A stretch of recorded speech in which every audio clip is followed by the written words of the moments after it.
induction of labor weeks agar pregnant cesarean tachycysto dilated cervix. A non-pharmacology are doing the of prostaglandin labor. Term pregnancy. Some certain occurs clamp. Good morning everyone. Today we are going to learn a very interesting topic, that is induction of labor. So induction of labor का मतलब क्या है बेटा? The artificial initiation of the uterine contractions in a quiescent uterus. Quiescent uterus का मतलब क्या है? Silent uterus. ठीक है, जब हमारा यूट्रस एकदम साइलेंट है, उस यूट्रस में हमें आर्टिफिशियली, एक तो नेचुरली स्पॉन्टेनियस यूट्राइन कॉन्ट्रैक्शन से स्टार्ट होते हैं, बट यहाँ पर हम क्या करेंगे? आर्टिफिशियली यूट्राइन कॉन्ट्रैक्शंस को इनिशिएट करेंगे. तो artificially initiation of uterine contractions in a quiescent uterus is called the induction of labour. Okay, so let's learn this process in detail, that what is the induction of labor. Okay, so what is induction of labor? There are two terms, one is induce and one is augmentation, and there is small difference between these two terms. Induce का मतलब होता है that you are starting from the zero. आप कहाँ से start कर रहे हैं? You are starting from zero. मतलब and augmentation का मतलब है कि accelerate करना प्रोसेस को. ठीक है, एक्सेलरेट करना. अब इस डिफरेंस को हम अंडरस्टैंड करते हैं. Let's understand with an example that you are going to your college. आप कॉलेज जा रहे हैं, आप घर से निकले, चाबी उठाई, आपने कार में चाबी लगाई और उसको स्टार्ट किया. That is induce. And augmentation का मतलब क्या है कि आप रोड पर जा रहे हैं, आपको रोड एकदम साफ क्लियर मिल रहा है, and you are accelerating your speed, आप अपनी स्पीड को बढ़ा रहे हैं. तो यहाँ पर हम क्या करते हैं कि जो पहले से कॉन्ट्रैक्शंस आ रहे हैं उन कॉन्ट्रैक्शंस को बढ़ाना. The process of increasing the intensity of contractions is called the augmentation. And induce का मतलब क्या है? दैट कि हमें स्टार्ट ही करना है कॉन्ट्रैक्शंस को. ओके, सो इंड्यूस मतलब it comprise the stimulation of contractions before the spontaneous onset of labor. Before the spontaneous onset of labor, कि start ही नहीं हुआ है लेबर, हमें इसे बढ़ाना है. Augmentation का मतलब है it means when your patient is already in contractions and already in labor and you are just increasing the intensity. You are just increasing the intensity of the contraction. So it is a process of enhancement of spontaneous uterine contractions which are inadequate. अब यहाँ पर क्या होता है? उन contractions को बढ़ाना जो कि inadequate है with failed cervical dilatation, जहाँ पर cervical dilatation नहीं हो रहा है और fetal distress भी हो रहा है. ठीक है, और fetal descent को भी हमें increase करना है. Okay, so this is the meaning of induction of labor. Next we are going to learn about the indications. So what are the indications of induction of labor? So if the continuation of pregnancy is risky, obviously हम कब induce करेंगे labour को? जब pregnancy continue करना problematic हो रहा होगा, किसी भी पेशेंट के लिए, मदर के लिए या फीटस के लिए, किसी के लिए भी. ठीक है, so when the continuation of pregnancy is risky, so हम क्या करेंगे? either for the mother or either for the fetus, so then we will start the induction, or we have to deliver. Okay, so it is better to deliver. So what we will do, we will induce the labor and we will try to deliver the baby. Okay, so first is the, what are the indications? So first is here that post-term pregnancy. What is post-term pregnancy? Term pregnancy and post-term pregnancy. Post-term pregnancy means when the period of gestation is more than 42 equal to more than 42 weeks. But clinically जब हम induction की बात करते हैं तब हम इसको 41 weeks count करते हैं. ठीक है, तो more than 41 weeks अगर pregnancy जा रही है तब हम क्या करेंगे? induction of labor को करेंगे. So this is one most common indication. This is the most common indication for induction of labor. Also, if the mother is having preeclampsia and eclampsia, so there is the risk to the health of the mother in the condition of preeclampsia and eclampsia. Preeclampsia and eclampsia. If mother is suffering from these two conditions, so there is the risk for the health of the mother. There is a threat to the health of the mother. So immediately what we have to do? We have to deliver the baby. So in that condition also we will induce the labor. also in the condition of IUGR, intrauterine growth retardation. ठीक है. Next is the chorioamnionitis. Chorioamnionitis.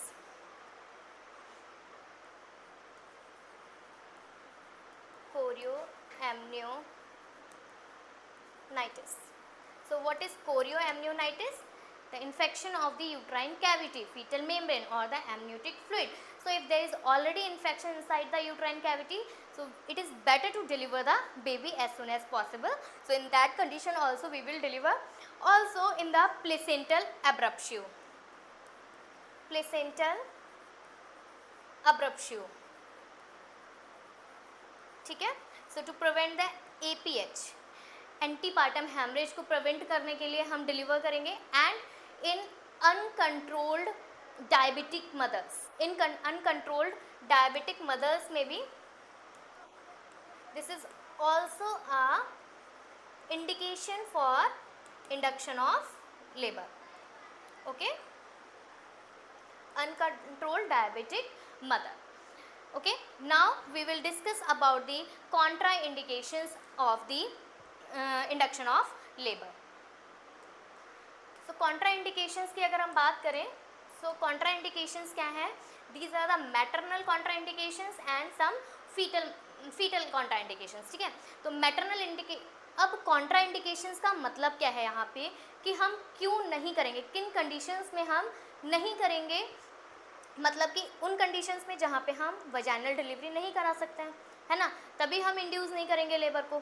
अगर हमें LSCS कराना है तो हम induction क्यों करेंगे, नहीं करेंगे. वजाइनल डिलीवरी की जो कॉन्ट्राइंडिकेशंस होंगी that will be the contraindications of labour also. ठीक है, contraindications of induction of labour also.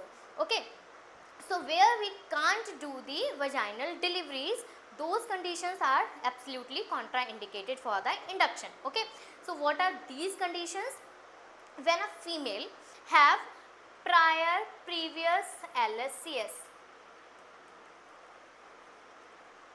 अगर मदर ऑलरेडी 2 से ज़्यादा बार या 2 बार उसका LSCS हो चुका है, then we will avoid the induction of labor.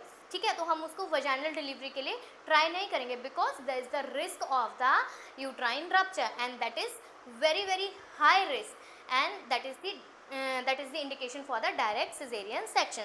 So in previous LSCS history we will not do the induction. Okay, next is inadequate pelvis, grossly inadequate pelvis. Grossly inadequate pelvis. Inadequate pelvis का मतलब क्या है यहाँ पर? CPD, सिफेलोपेल्विक डिस्प्रपोर्शन. ठीक है, अब डिस्प्रपोर्शन यहाँ पे किसका? आउटलेट का या कैविटी का. ठीक है, तो यहाँ पे क्या हो रहा है? डिस्प्रपोर्शन ऑफ कैविटी. CPD है, उस कंडीशन में भी हम इंडक्शन नहीं देंगे. Next is the active genital herpes. Active genital herpes. Active genital herpes is a kind of infection. इसमें क्या होता है? There will be the involvement of the birth canal. Birth canal का involvement होता है vagina, vulva. If mother is going to deliver the baby, तो at that time क्या होगा? It can transfer the infection to the baby via the birth canal. ठीक है, तो उसकी वजह से हम एक्टिव जेनाइटल हर्पीज की कंडीशन में भी इंडक्शन नहीं करते हैं, वजाइनल डिलीवरी नहीं कराते हैं. Next is the cervical cancer.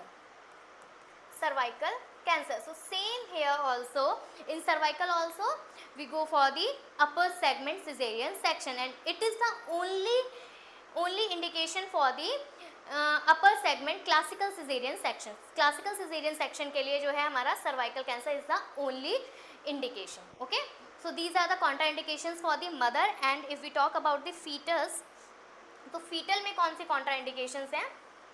fetal में आता है आपका significant macrosomia. if the baby is big baby, macrosomia means big baby. okay, अब macrosomia क्या होता है?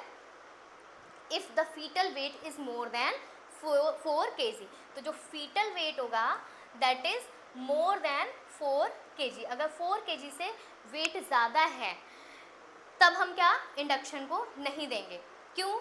क्योंकि if the baby's weight is more than 4 kg and 5 kg there is the indication for the elective CS, ठीक है, caesarean section. Next is if the mother is diabetic and the weight of baby is 4.5 kg.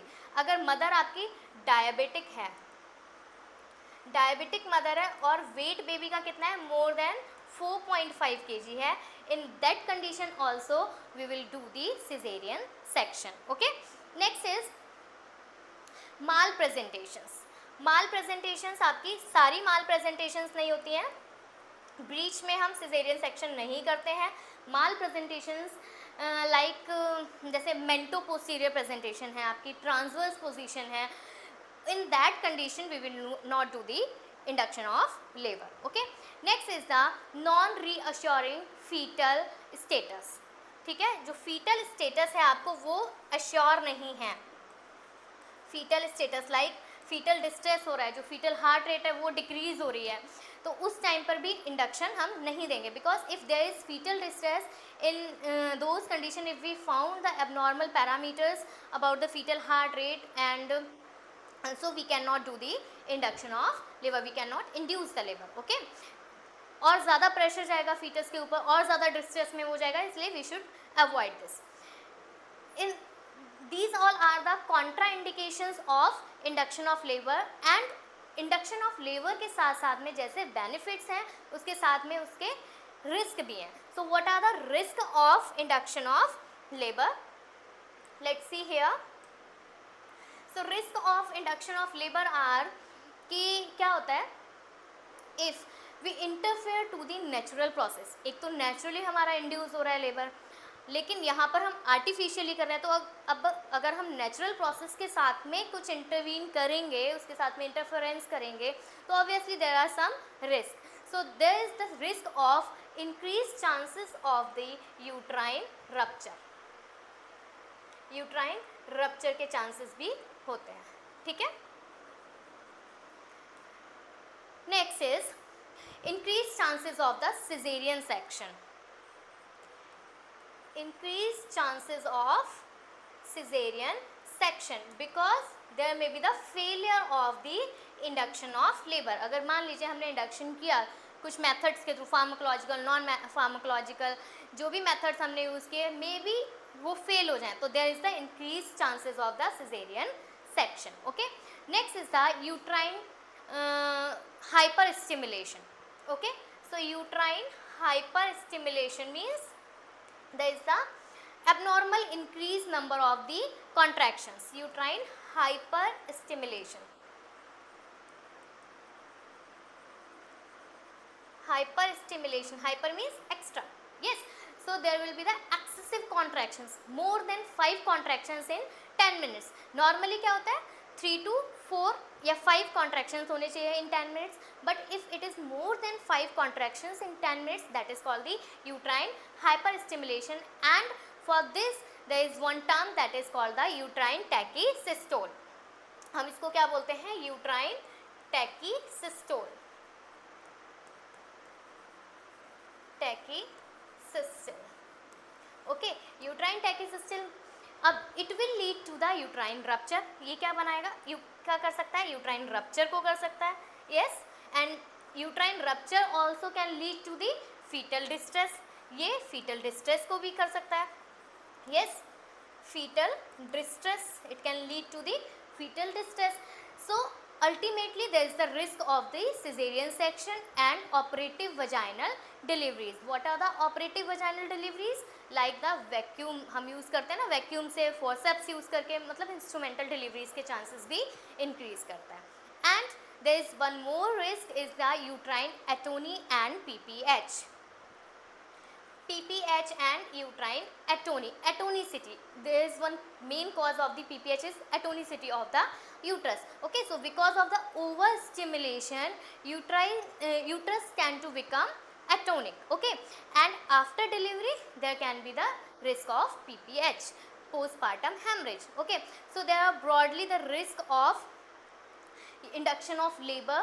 That is why we should choose very carefully when to do and when to not do the induction of labor. Very wisely we should choose the method of induction and also the indications of the induction. Okay, now what to ensure before induction of labor to reduce these risks, to reduce the chances of cesarean section, uterine rupture, complications को कम करने के लिए हमें क्या नहीं करना चाहिए और क्या करना चाहिए. What to ensure before the induction of labor. Yes, what to ensure. सबसे पहली चीज़ है कि इंडक्शन ऑफ लेबर के जो रीज़न है वो आपको फाइंड आउट करना है. मीन्स इंडिकेशन आपको फाइंड आउट करनी है, दैट इज़ एब्सोल्यूट इंडिकेशन और नॉट जस्ट फॉर सिंपली आप ट्राई करना चाहते हो और आप इसलिए नहीं करोगे. ठीक है, मैटरनल रिक्वेस्ट, जैसे कि कभी कभी क्या होता है, female is not ready to bear the pain. ठीक है, वो आपसे रिक्वेस्ट करे तो आप सिंपली मैटरनल रिक्वेस्ट पर तो इंडक्शन नहीं कर देंगे. ठीक है, सो this is not a absolute indication for induction of labour. So maternal request, कोई भी ऐसा रीज़न आप नहीं लेंगे कि जो जस्टिफाई ना हो रहा हो. ठीक है, सो इंडक्शन आपको तभी करना है व्हेन द रीज़न और the indication is justified. Next is assess the favorability of the cervix. आपको पहले क्या करना है, असेस करना है फेवरेबिलिटी ऑफ द सर्विक्स को. ठीक है, सर्विक्स को असेस करना है और सर्विक्स को असेस करने के लिए आप क्या असेस करेंगे, फॉर द इंडक्शन के लिए where the cervix is ripen हुई है नहीं हुई है, बिकम सॉफ्ट एंड डायलेटेड है या नहीं है, और कोलेजन ब्रेकडाउन हुआ है, there is the collagen breakdown and that will lead to the prostaglandin release, and prostaglandin start to act in the last week of the pregnancy. Okay, so these all the things you will assess. And how you will assess the cervix, what is the score, which score you use for the assessment of the cervix, that is the Bishop's score. Okay, so in detail to understand the Bishop's score, follow my next video. Okay, so Bishop's score is used to assess the cervix. Here in Bishop's score the maximum score is, जो maximum score होता है वो 13 होता है and minimum score आपका 6 रहता है. ठीक है, अगर 6 से कम है then you will not go for the induction of labour. If it is more than 6 then you will do the induction. Okay, so यहाँ पे क्या होता है, अब आपको ये देखना है कि फेवरेबल सर्विक्स कौन सी है एंड अनफेवरेबल सर्विक्स कौन सी है. तो फेवरेबल एंड अनफेवरेबल में आप डिफरेंस कैसे समझेंगे, how you will understand what is the favourable and what is the unfavorable cervix. Yes, so favorable cervix क्या होगी आपकी, favorable cervix has a certain amount of the softening, certain amount of the shortening of the cervix and opening of the cervix. So in this picture I want to show you here, यहाँ पे आप देखेंगे जो length है cervix की that is more, ये जो length है ये बहुत ज़्यादा है ना, और ये जो राइपन सर्विक्स है आपकी, इफेस सर्विक्स है, इसकी लेंथ कम है. यस, तो there is the shortening of the cervix. Also there is the more dilatation. यहाँ पे आप देखेंगे लेस डायलेटेशन है and you can see here this is the more dilatation and effacement you can feel at the time of the per vaginal examination. Okay, so favourable कौन सी होगी, there will be the certain softening, there will be the shortening of the length of cervix and more dilatation. And unfavourable cervix कौन सी होगी बेटा, there is the posterior, जो cervix होगी आपकी पोस्टीरियरली होगी, फर्म होगी एंड क्लोज्ड होगी. ठीक है, जो सर्विक्स है वो यहाँ इस देखिए ये क्लोज सर्विक्स है and it is open cervix. Okay, dilated cervix. So this is the difference between the favourable and unfavourable cervix. Now अब हम पढ़ेंगे कि there are two main components of the induction of labour. अब हम main point पर आते हैं अपने इंडक्शन ऑफ लेबर के कॉम्पोनेंट्स पर. ठीक है, तो there are two components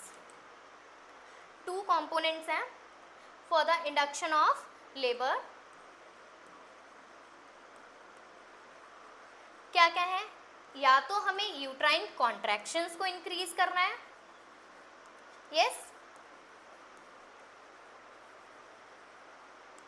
right, या तो हमें इंक्रीज करना है यूट्राइन कॉन्ट्रैक्शंस को, या फिर हमें अपनी सर्विक्स को राइपन करना है,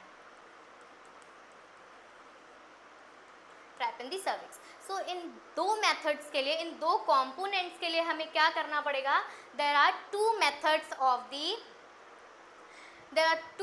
of the cervical ripening.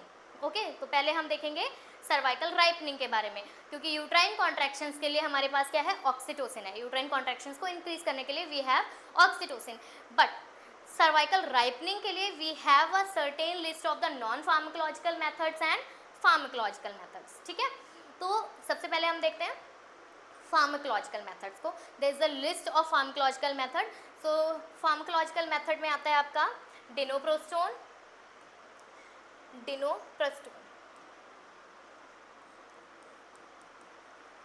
डिनोप्रोस्टोन, मिफेप्रोस्टोन,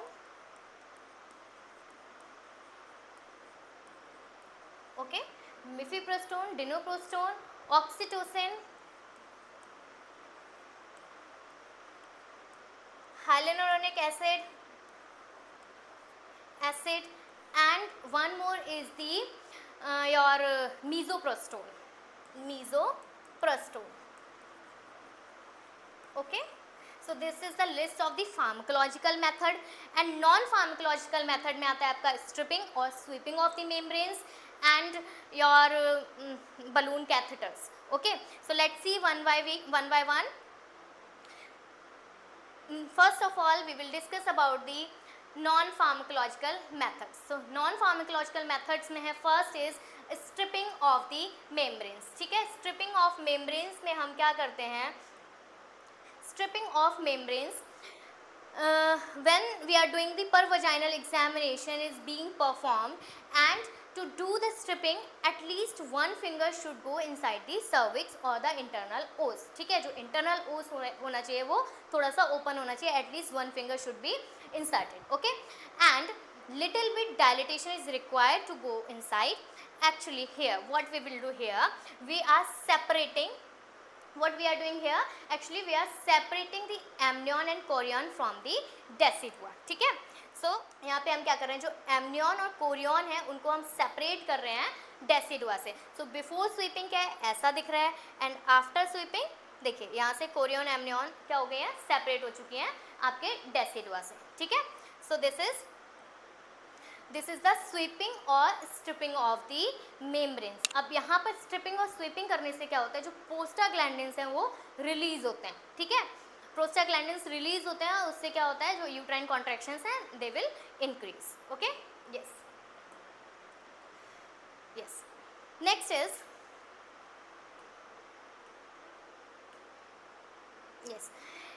the hygroscopic dilators. Next is the hygroscopic dilators.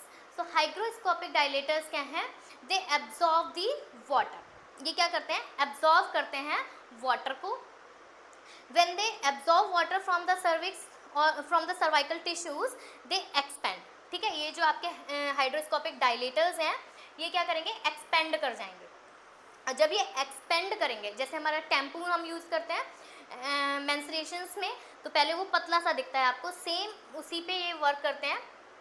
जब ये एब्जॉर्व कर लेंगे सर्वाइकल टिश्यूज से पूरे वाटर को, ये डायलेट होंगे। अब जब ये डायलेट होंगे तो ऑब्वियसली ये सर्विक्स पर प्रेशर अप्लाई करेंगे, ठीक है, और ये एक्सपेंड होंगे। When they expand they are in the process of stretching the cervix, ठीक है। अब ये क्या कर रहे हैं, सर्विक्स को स्ट्रेच कर रहे हैं, and again this stretching will help to release the prostaglandins, ठीक है। अब ये जो हाइग्रोस्कोपिक डायलेटर्स हैं ये दो टाइप्स में आते हैं आपके, एक तो लैमिनेरिया में आते हैं, लैमिनेरियाज में आते हैं, एंड एक आते हैं आपके डिलेपेंस, ठीक है, डिलेपेंस। बट ये जो डायलेटर्स हैं ये आपके जनरली एट टर्म पर यूज़ नहीं किए जाते हैं फॉर द सर्वाइकल राइपनिंग और for the stretching of the cervix, बल्कि ये यूज़ करते हैं हम इन दी अबॉर्शन कंडीशंस में, ठीक है। इनको हम अबॉर्शंस के टाइम पर यूज़ करते हैं, ठीक। Next is the intracervical Foley's. Intracervical Foley's में ये है आपका इंट्रासर्वाइकल फोलीज।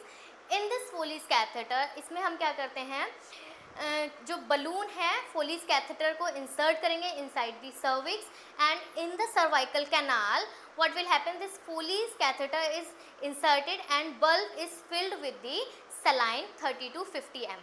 कितना, 30 to 50 ml saline हम इसमें फिल करते हैं।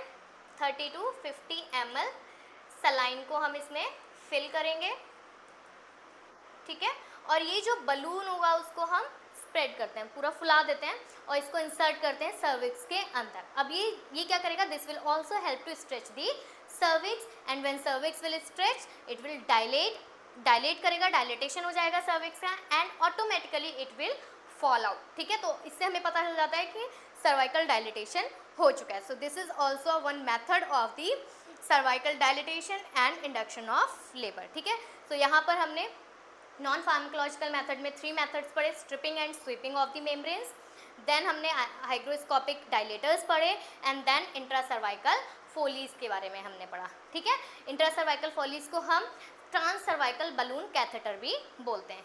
ठीक है, transcervical balloon catheter.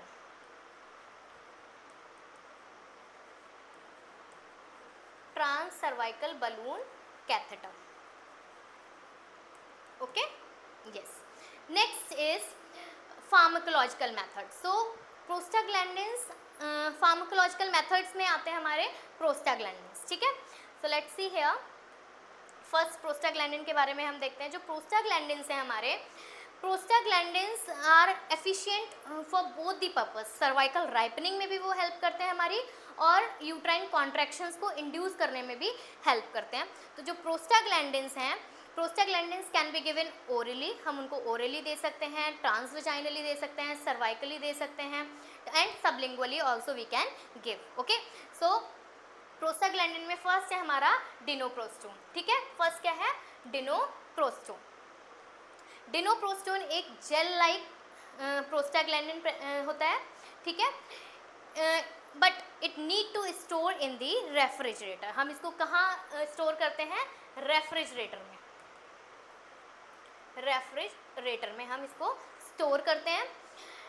It will stimulate the uterine contractions with the cervical ripening, cervical ripening भी करेगा और यूट्राइन कॉन्ट्रैक्शंस को भी इंड्यूस करेगा। So if you see in this you will see one plunger यहाँ पे दिख रहा है, एक आपको सिरिंज लाइक स्ट्रक्चर दिख रहा है। इस सिरिंज लाइक स्ट्रक्चर में एक जेल जैसा फिल होता है। ठीक है, तो अब इसको हम क्या करते हैं, जो नोजल है, नोजल पीछे से नोजल निकाल के यहाँ पे फिक्स करते हैं और इसको हम इंट्रासर्वाइकली इंसर्ट करते हैं। ठीक है, इंट्रासर्वाइकली फिक्स करने के बाद में जो जेल है उसको हम सर्विक्स में पुश कर देते हैं। ठीक है, सो जो ड्रग है वो that will push into the cervical canal, जिसको हम क्या बोलेंगे, सर्वी प्राइम जेल। क्या बोलते हैं, सर्वी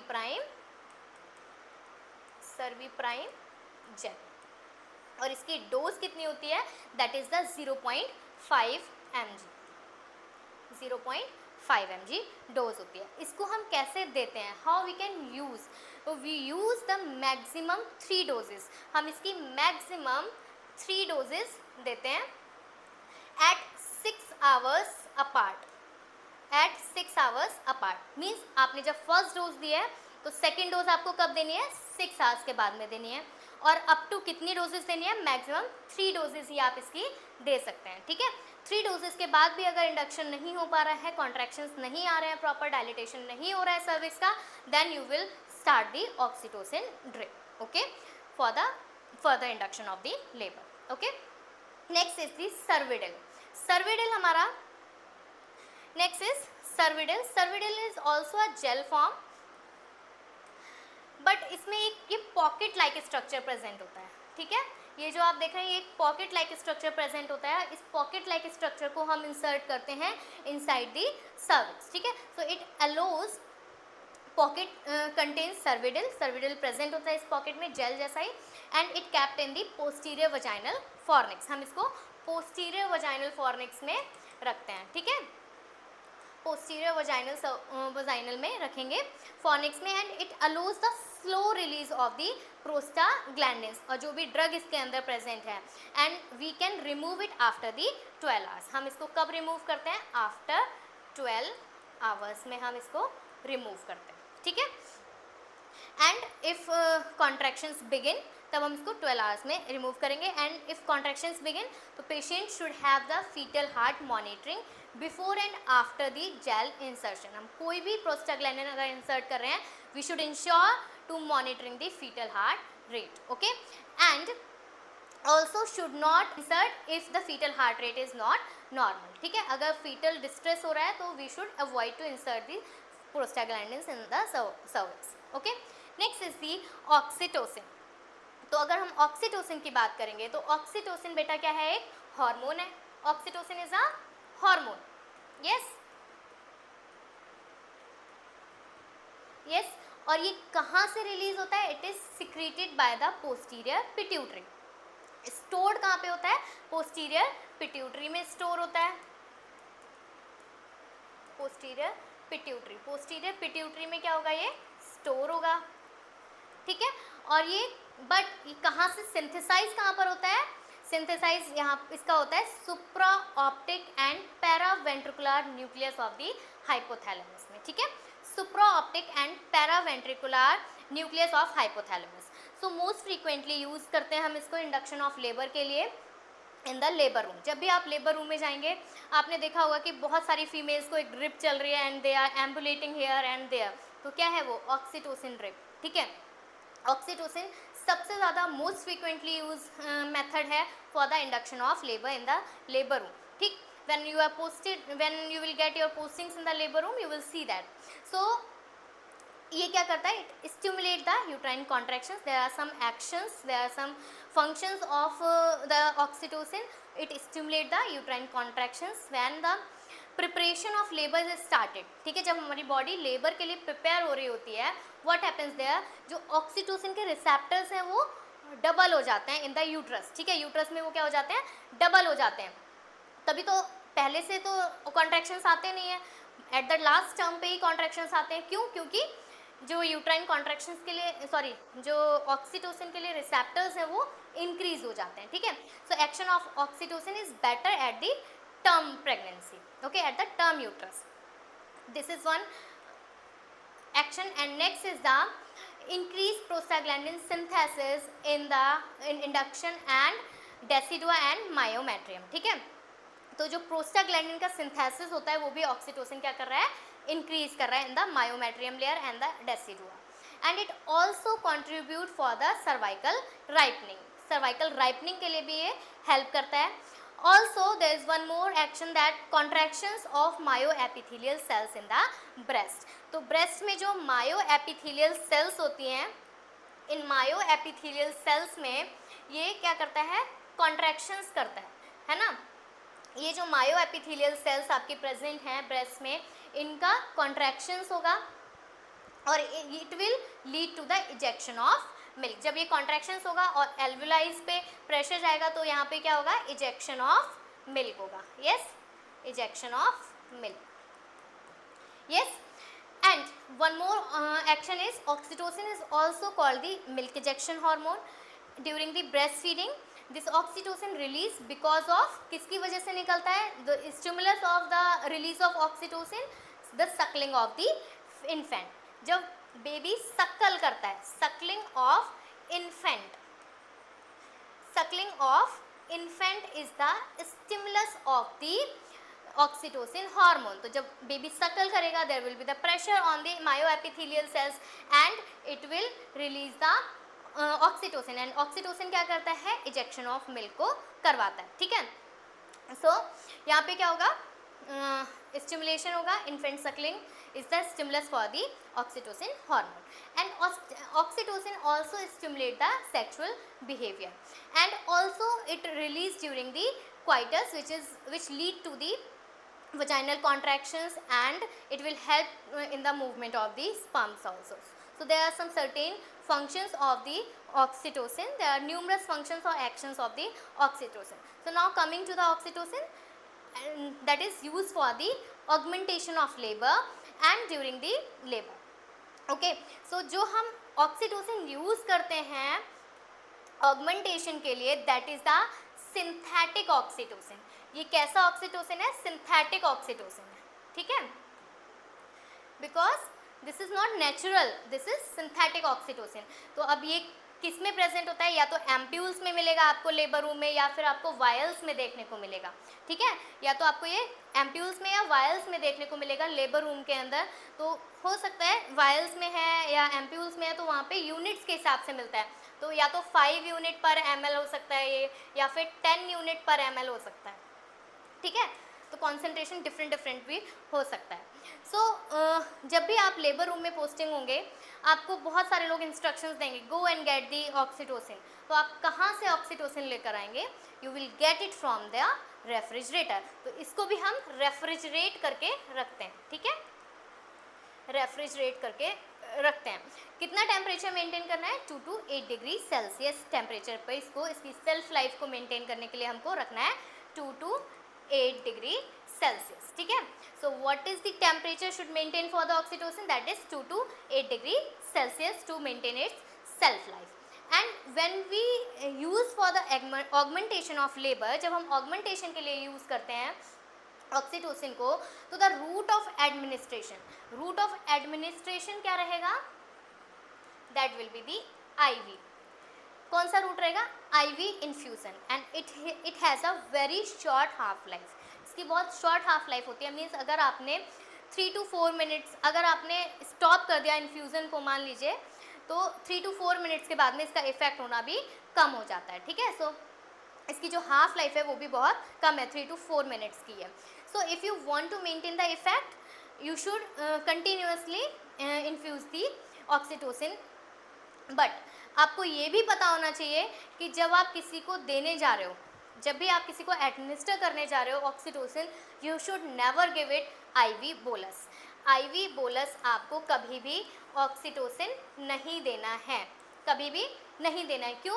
because it has certain side effects, कुछ साइड इफेक्ट्स भी हैं। सो साइड इफेक्ट्स क्या है बेटा इसके? Sudden severe hypotension. जो फीमेल है, जो मदर है, वो हाइपोटेंशन में जा सकती है, उसको रिफ्लेक्स टैकीकार्डिया हो सकता है, और there may be some anginal pains, ठीक है, उसको अंजाइनल पेन्स भी स्टार्ट हो सकते हैं। एंड वन मोर रिस्क और वन वो side effect is the water intoxication. What is water intoxication? Is the water retention. अगर आप प्रोलॉन्ग्ड टाइम के लिए ऑक्सीटोसिन इंड्यूस कर रहे हैं विद दी हाई डोजेस, तो वहाँ पे वाटर इंटॉक्सिकेशन हो सकता है, because the oxytocin has the anti diuretic hormone characteristic, ठीक है। तो वैसोप्रेसिन के जैसे वर्क करता है। तो वैसोप्रेसिन का क्या वर्क है? रिटेंशन ऑफ वाटर, ठीक है। तो जब आप ऑक्सीटोसिन को देते हैं, आपको क्या ध्यान में रखना है? हमेशा किस में देना है? डेक्सट्रोज में देना है या फिर रिंगल लैक्टेट में देना है, ठीक है। कौन से सॉल्यूशंस में आपको देना है? या तो डेक्सट्रोज में डेक्सट्रोज में आपको नहीं देना है। हमेशा आप कब देंगे? रिंगल लैक्टेट में देंगे या फिर NS में देंगे, नॉर्मल सलाइन में। डेक्सट्रोज में आपको कभी भी नहीं देना है, बिकॉज क्या होता है, जब आप अगर डेक्सट्रोज सॉल्यूशन दे देंगे तो always make infusion in RL and NS, not in the dextrose, because if you are giving it in the dextrose solution, जो डेक्सट्रोज है that will used by the body cells, ठीक है, उसको body cells ने use कर लिया, और जो रिमेनिंग वाटर है वो बॉडी में रह जाएगा। तो यहाँ पे क्या हो सकता है? वाटर इंटॉक्सिकेशन भी हो सकता है, ठीक है। साथ में जब भी आप ऑक्सीटोसिन देंगे, आपको कंटिन्यूसली फीटल हार्ट मॉनिटरिंग करते रहना है, और observe the uterine contractions for the frequency and duration, ठीक है। दोनों चीज़ें आपको ध्यान रखनी है, फ्रीक्वेंसी भी, क्योंकि नंबर ऑफ कॉन्ट्रैक्शंस ज़्यादा नहीं होने चाहिए, एंड ड्यूरेशन ऑल्सो। आपको बहुत ज़्यादा फास्टली इसको IV बोलस एडमिनिस्टर नहीं करना है। जब भी आप देंगे, स्लो एक प्रॉपर फ्लो रेट पर आपको देना है, ठीक है। दैट इज़ इंडिकेटेड, और इंडिकेशंस आपको जिस तरीके से मिले हैं, ठीक है। तो आपको रूट ऑफ फ्लो भी मेंटेन करके चलना है। आइडियली आपको साथ में जब भी आप ऑक्सीटोसिन दे रहे हैं, पार्टोग्राम को आपको फिल करना है, पार्टोग्राम को भी मेंटेन करते हुए चलना है, okay. So this is all about the oxytocin, which is very very important drug inside the labor room and also for the induction of labor, okay. Next is the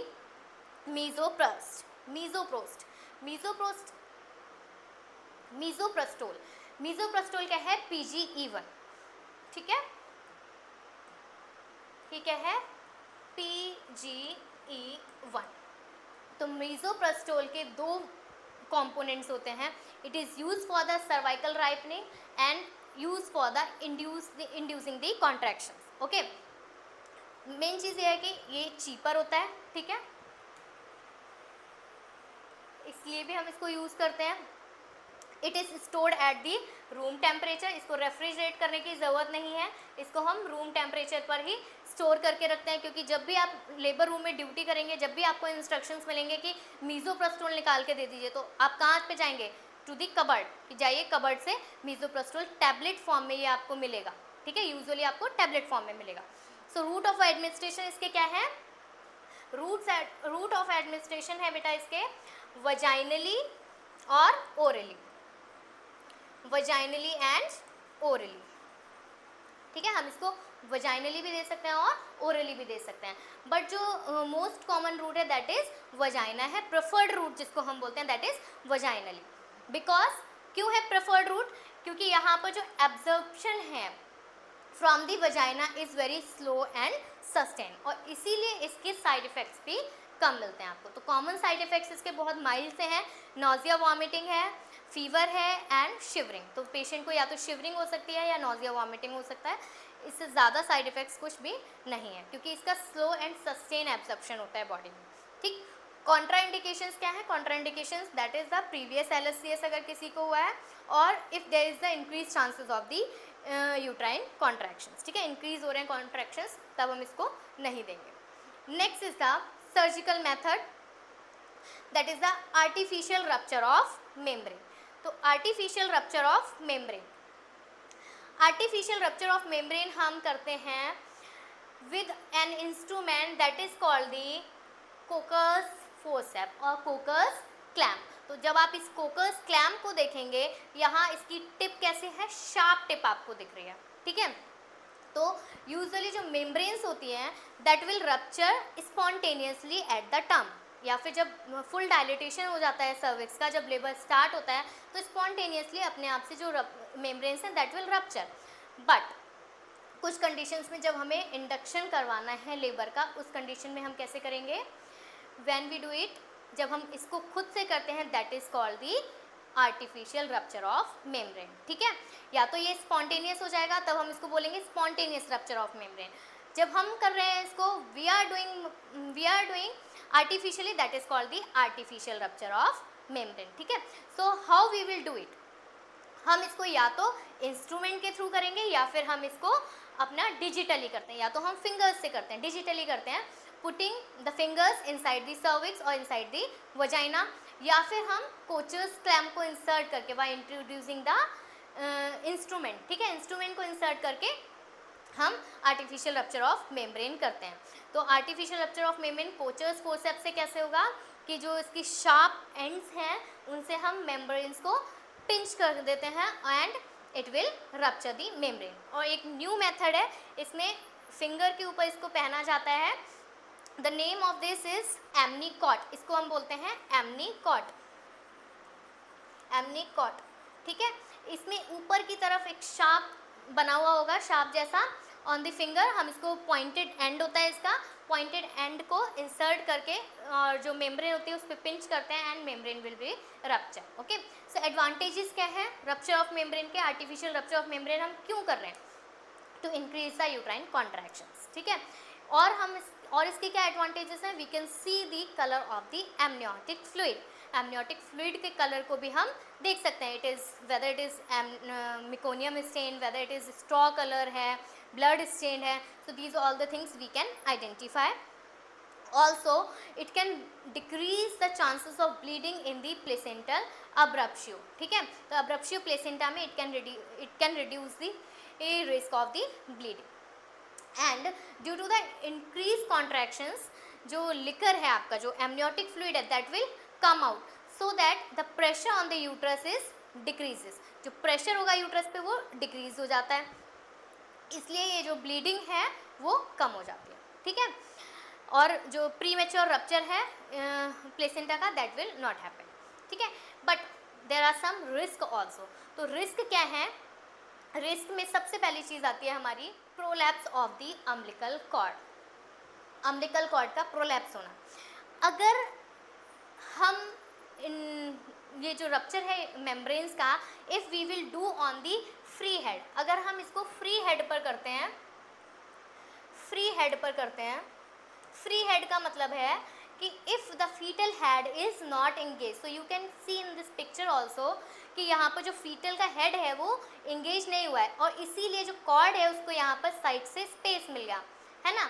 तो जैसे ही आपने मेम्ब्रेन्स को rupture किया, जो सारा amniotic fluid था वो नीचे की तरफ गश आउट हुआ और उसके साथ में स्पेस मिला अम्बिलिकल कॉर्ड को, और अम्बिलिकल कॉर्ड ने भी क्या किया, प्रोलैप्स कर लिया। ठीक है, तो फ्री हैंड हेड पर आप जब भी करेंगे तो आपको नहीं करना है, because there is the risk of the cord prolapse. ठीक है, so if head is engage there is nothing around the head, around the head कोई स्पेस नहीं प्रेजेंट है, तो इसीलिए कॉर्ड को स्पेस नहीं मिलेगा और कॉर्ड प्रोलैप्स नहीं होगा। ठीक है, and we can introduce the infection also. तो जब हम मल्टीपल टाइम्स क्या कर रहे हैं, परवजाइनल एग्जामिनेशन कर रहे हैं, ड्रग्स को इंड्यूस कर रहे हैं, तो इस सब के साथ में हम क्या कर रहे हैं, इन्फेक्शन को भी इंट्रोड्यूस करते हैं। ठीक है, also there is the risk of the trauma to the cervix and vagina. So these are some risk with the rupture of membranes, artificial rupture of the membranes. And we should avoid, कब हमें avoid करना चाहिए, in the free floating head पर हमें avoid करना चाहिए। In the uterine, intra uterine death में, जब इंट्रा यूट्राइन डेथ है, if the uterus is already, if the foetus is already dead inside the uterus, तो वहाँ पर मैसरेटेड लेयर्स प्रेजेंट हो सकते हैं, स्किन प्रेजेंट हो सकती है, तो उससे और क्या होगा, इन्फेक्शन के चांसेस इंक्रीज होते हैं। Next is in the HIV positive mothers. ठीक है, तो हमें इंट्रा यूट्राइन डेथ में नहीं करना है, HIV पॉजिटिव मदर्स में भी अवॉइड करना है। ठीक है, HIV पॉजिटिव मदर्स में क्यों अवॉइड करना है, in the vaginal delivery we should avoid the artificial rupture of membrane as much as possible, because जितने भी वजाइनल सिक्रीशंस हैं, तो जो एक्सपोजर होगा एमनियोटिक फ्लूइड का एंड बेबी का, that will be with the birth canal, birth canal से exposure होगा, so there will be the increase chances of exposure of the baby also, okay, with the cervico-vaginal secretions. And in the active genital herpes, this is also one kind of infection. So in the same process, because of the cervico-vaginal secretions in the birth canal, the baby will expose. So we should avoid in these all the conditions. Next is the polyhydramnios. polyhydramnios में हमें क्यों avoid करना है, polyhydramnios में क्या होता है, excessive polyhydramnios means excessive amniotic fluid. So जब हम artificial rupture of membrane करेंगे polyhydramnios में, जो लिकर प्रेजेंट होगा इनसाइड द यूट्रस, जितना भी आपका amniotic fluid प्रेजेंट है that will gush out. तो एक साथ जब बाहर आएगा, बहुत सारा फ्लूइड प्रेजेंट है, तो there will be the sudden decompression of the uterus. उससे क्या होगा, सडन डीकम्प्रेशन होगा यूट्रस का, and it will lead to the premature separation of the placenta. ठीक है, उससे क्या हो सकता है, प्लेसेंटा सेपरेट, प्रीमेच्योरली सेपरेट हो सकता है, and there will be the cord prolapse. अगर कोई कंडीशन ऐसी है कि पॉलीहाइड्रोएमनियोस में भी आपको आर्टिफिशियल रप्चर ऑफ मेम्ब्रेन करना है, in that condition we will do the controlled ARM, we will do the controlled ARM. Now what is controlled ARM? controlled ARM हम करते हैं with the help of one needle. हम एक needle लेंगे और उस needle से जो membranes हैं उनमें small small holes को poke करेंगे। ठीक है, जो liquor होगा, जो amniotic fluid होगा, that will come out slowly. तो जो एक साथ gush out नहीं होगा, उससे there will be the decreased risk of the cord prolapse and uterine decompression. तो जो liquor होगा वो धीरे धीरे बाहर आएगा, amniotic fluid धीरे धीरे बाहर आएगा, it will not come out once. Okay, so इससे कोई भी रिस्क नहीं होगा। ठीक है, तो हमें पॉलीहाइड्रोएमनियोस में क्या करना है, controlled artificial rupture of membrane को करना है। So these all are the methods of induction of labour. So before induction of labor, be ensure inside the labor room to what to avoid and what should ensure before the induction of labor. Thank you very much.